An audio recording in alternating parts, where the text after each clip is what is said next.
show you how to use this portable hoist. It's how to keep you safe when you are transporting it between the hospice and someone's home. It comes apart into two pieces. It's quite heavy, and so you need to make sure that you have two people that use it. I'm not going to go through how to use it with the patient in practice, because that is exactly the same way as you would use any other hoist.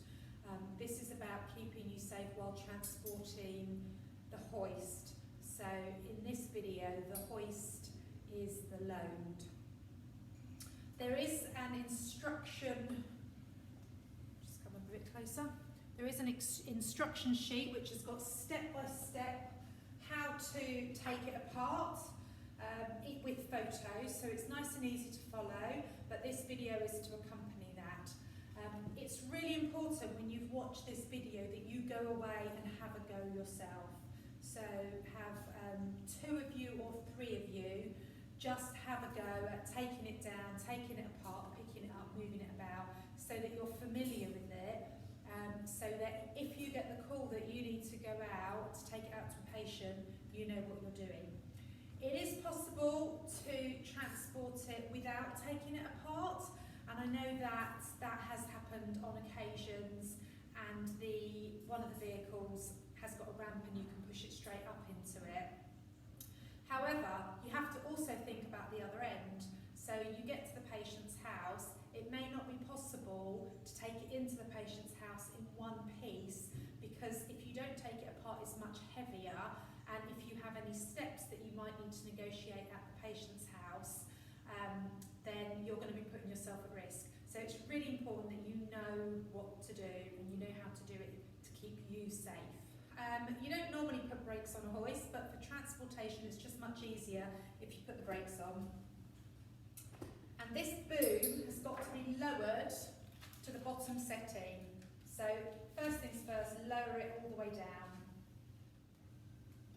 Okay. The next step is you need to remove this metal clip. I'm just going to bring the camera in to show you that in a bit more detail. So this is the clip.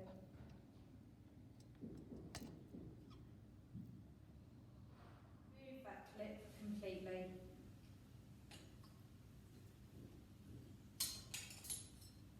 Clip the bar in and allow the whole thing to drop.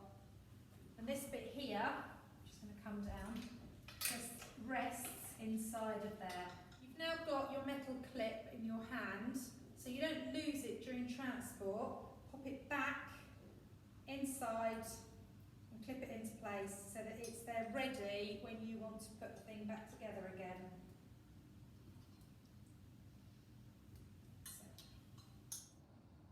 So that's what it should look like now you've pulled it apart. Your next part is on the bottom of the hoist. There's a little bar here, and you need to pull that out. So this bit here, you're going to pull that out. It's not the easiest of things to do. So we're going to just lower the boom down. Somebody to flick the switch and somebody to lower it is preferable. I'm going to be in front of it. There's a little lever here, and I'm just going to lower the whole thing down.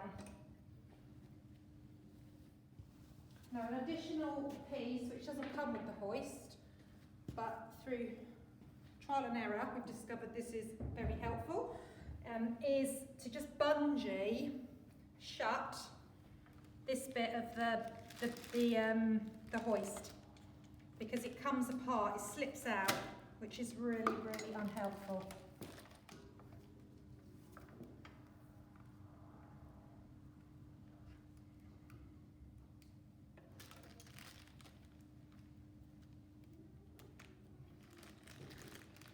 So just clip it onto itself. It just means that this doesn't then slip off terribly easily when you're in the vehicle.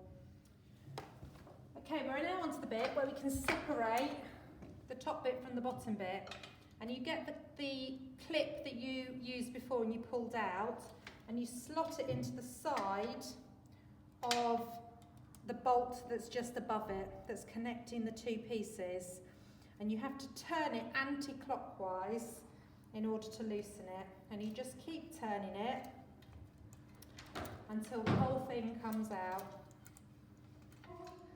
because it's not terribly easy when it's quite stiff. So you can see that came out really easily and the whole thing came apart. You're now separate, ready for transit, and you need to pick it up, two people, one at either end, each piece. Now, a top tip is take it apart close to the vehicle, because you don't want to then have to walk through the entire hospice. So wheel it as far as you can, even if it's to just inside the doors of the hospice. Take it apart, then take each part and put it into the vehicle. So that's how to take it apart.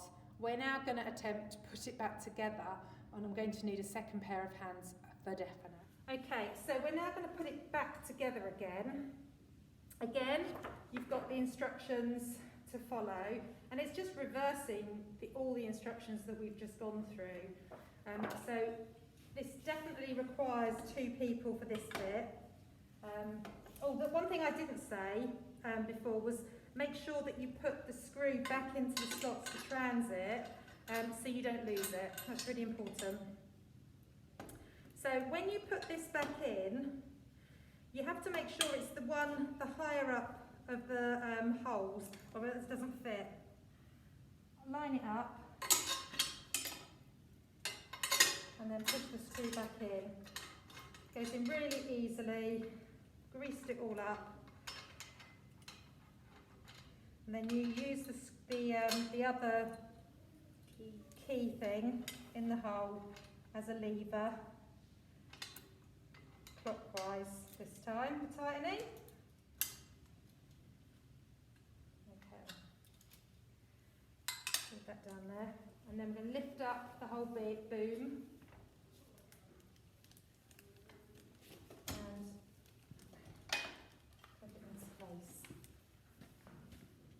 Okay, so you can undo your bungee strap now.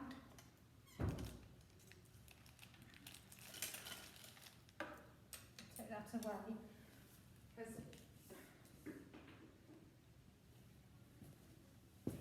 we're going to be putting this back in here as well. And push it all the way in so it's nice and secure. You can hear a click. Now I'm going to reconnect the boom to the upright beam. I don't know what the names are.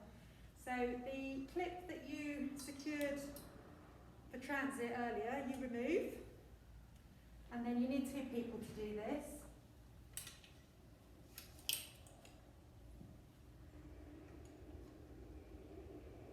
You have to line it up, and it's really difficult to do on your own.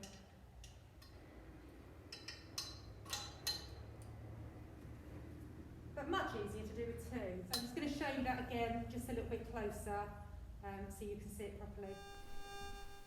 So you've unclipped the clip thing. Just goes in like that.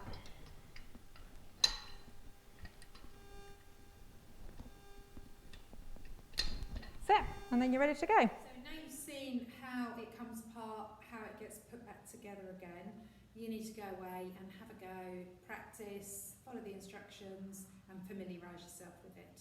Thank you for watching.